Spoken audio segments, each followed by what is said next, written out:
የዋሽንግተንና የቴህራን ጠላቶች አልተስማሙም፣ ግን ተግባብተዋል፣ ግን ይዛዛታሉ፣ ግን ይደራደራሉ። ግራ አጋቢ ሂደት፣ አሳካሪ መግለጫ። ጠቅላይ ሚኒስትር መሐመድ ሻህባዝ ሸሪፍና የእስራኤል አቻቸው ቢንያሚን ኔታንያሁ በ2025 በጋ ዘመኑ በሙሉ እንደ ግሪጎሪያኑ አቆጣጠር ነው ለዩናይትድ ስቴትሱ ፕሬዚደንት ለዶናልድ ትራምፕ ቀደም ከተል ብለው ያቀረቡት ስጦታ ለብዙዎች እንቆቅልሽ ቢሆንም ነገሩን በቅጡ ለሚያውቁ ታዛቢዎች ግን ብዙ አስደናቂ አልነበረም። ታዛቢዎች ያኔ እንዳሉት ሸሪፍ ሰኔ ማብቂያ፣ ኔታንያሁ ሐምሌ መጀመሪያ ላይ አሜሪካዊውን ቱጃር ፖለቲከኛ ለታላቁ የዓለም የሰላም ሽልማት ኖቤል ማጨታቸውን ሲያስታውቁ ትራምፕን ከማድነቅ ይልቅ ሁለቱም ለየፍላጎታቸው ስኬት ሊጠቀሙባቸው አልመው ነበረ። የሁለቱም የሩቅ ለሩቅ የተዘዋዋሪ ጠላት ሀገራት መሪዎች ጥቅም በእርግጥ ብዙ ለየቅል ምናልባትም ተቃራኒ ሊሆን ይችላል። ሁለቱ መሪዎች ከትራምፕ ጋር የመሰረቱት ወዳጅነት ወይም በትራምፕ ዘንድ መታመናቸው ግን ልዕለ ሀያሊቱን ሀገር ኢራን ላይ ከጦርነት ለመዶልና ከኢራን ጋር ሰላም ለማውረድ መዋሉን ለማወቅ ዓለም ከ6 ወራት በላይ ጊዜ መጠበቅ አላስፈለገውም። እስራኤልና ዩናይትድ ስቴትስ ድርድር አቋርጠው ሰኔ 2025 ኢራን ላይ የከፈቱት ድብደባ በጣሙን ኢራንን በትንሹ እስራኤልን መጉዳቱ አሜሪካኖችን ማክሰሩ በእርግጥ አላከራከረም። ድብደባው በ12ኛ ቀኑ ሲቆም ዓለም አሸናፊና ተሸናፊውን መለየት ቢቸገርም በኔታንያሁ ግፊት ጦር ያዘመቱት ዶናልድ ትራምፕ የኢራንን የኒኩሌር ተቋማት ሙሉ በሙሉ ማውደማቸውን በአደባባይ አስታወቁ። ዓለማችን የኢራንን ኒኩሌር የማበልጸግ ችሎታና ከዓለም አንደኛ ሽብርተኝነትን ደጋፊዋ ኢራን የደቀነችውን የኒኩሌር ስጋት ማስወገድ ነበረ። ድብደባው አንጸባራቂ ወታደራዊ ድል መሆኑን በዚህ ምሽት ለዓለም መመዝገብ እችላለሁ። የኢራን ቁልፍ የኒኩሌር ማብላሊያ ማዕከላት በጠቅላላና ሙሉ በሙሉ ወድመዋል።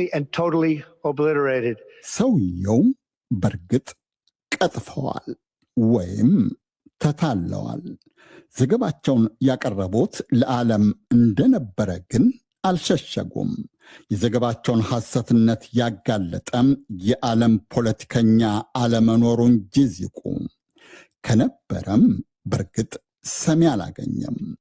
የኢራን የኒኩሌር ማብለያ ተቋማት በጠቅላላና ሙሉ በሙሉ ከወደሙ ከ12 ቀናት ድብደባ በኋላ የተደረገው ድርድር ዘንድሮ ከየካቲት 28 ጀምሮ እስራኤልና ዩናይትድ ስቴትስ በኢራን ላይ የከፈቱት ጦርነት ምክንያት ዛሬም ምናልባትም ለመጪዎቹ ዘመናትም እንዳጠያየቀ ይኖራል።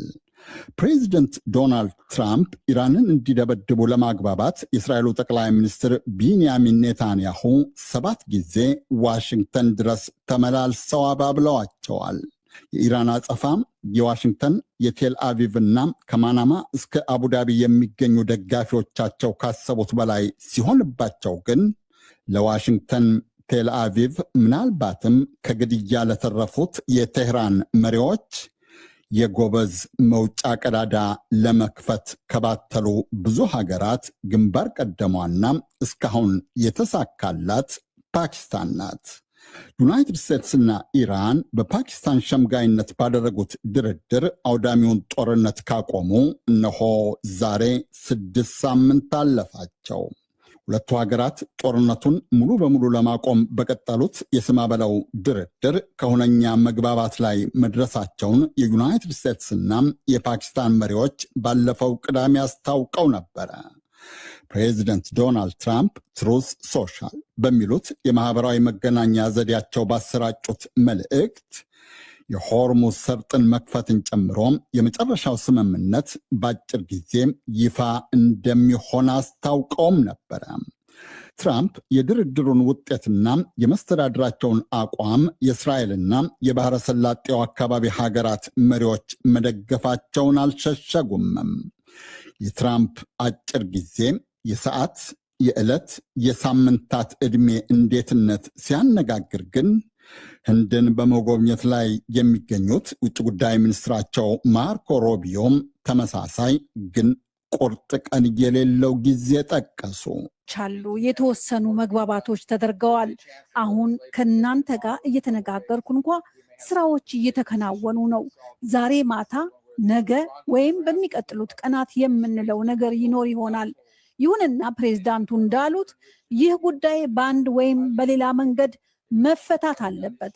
ኢራን የኒውክሌር ጦር መሳሪያ ሊኖራት አይችልም።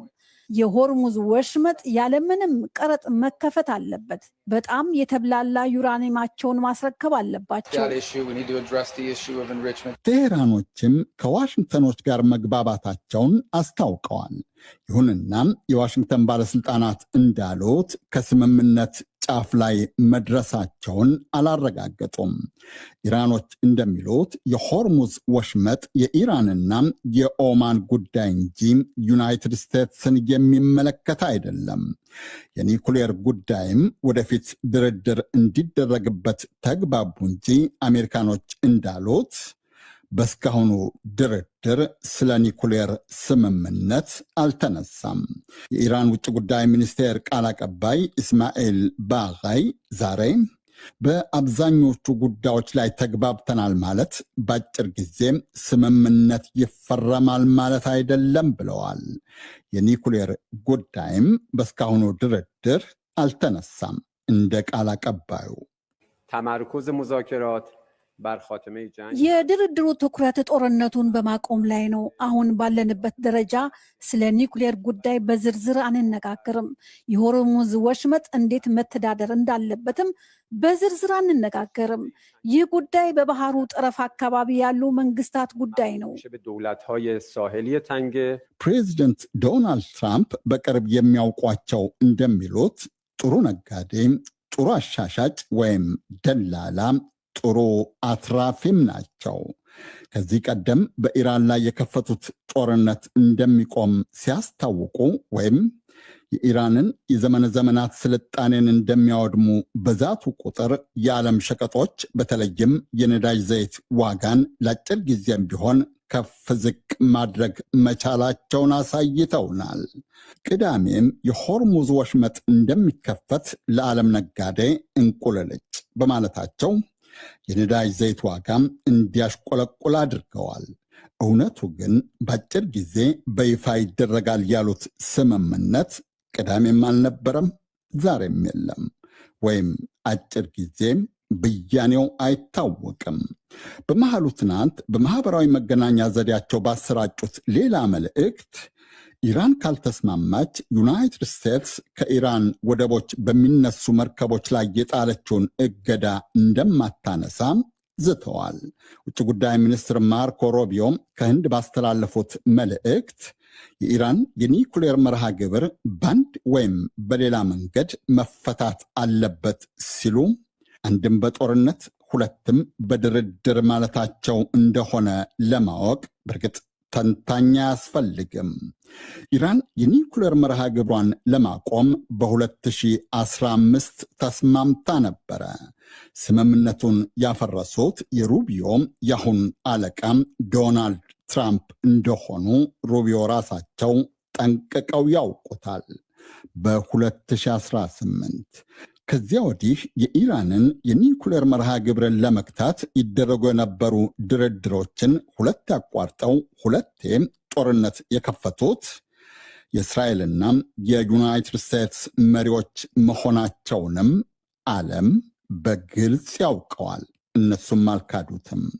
በአሁኑ ድርድር ተደራዳሪዎች ተስማሙም አልተስማሙ አሜሪካኖች አሽቀንጥረው ከጣሉት ድርድር ተመልሰው የገቡት 5 ሳምንታት ባስቆጠረው ጦርነት ኪሳራ እንጂ ትርፍ እንዳላገኙ ስላወቁት መሆኑም ሊያነጋግር አይገባም። ኢራኖችም ለሰሞኑ ለትራምፕ ዛቻና ለሩቢዮ ማስፈራሪያ አጸፋ ለመሰንዘር አልሰነፉም።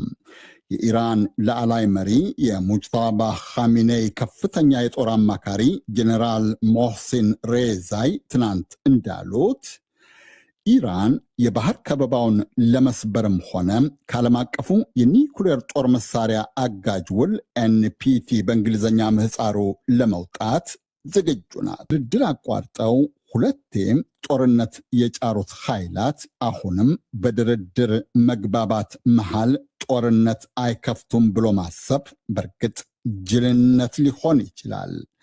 የአሜሪካው ውጭ ጉዳይ ሚኒስትር ማርኮ ሩቢዮም የፓኪስታን ጠላት ህንድን ሲጎበኙ የፓኪስታን ጠቅላይ ሚኒስትር መሐመድ ሻህባዝ ሸሪፍ የኢራንም የራሷ የፓኪስታንም ወዳጅ የሆነችውን ቻይናን እየጎበኙ ነው።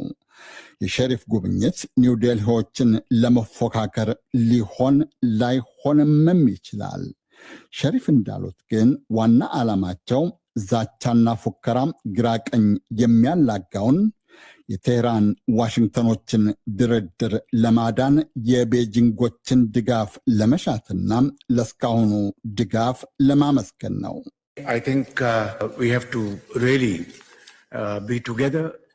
በመላው ዓለም ሰላም እንዲሰፍን የወትሮው ስራ እንዲቀጥል በጋራ መቆም አለብን ብዬ አስባለሁ።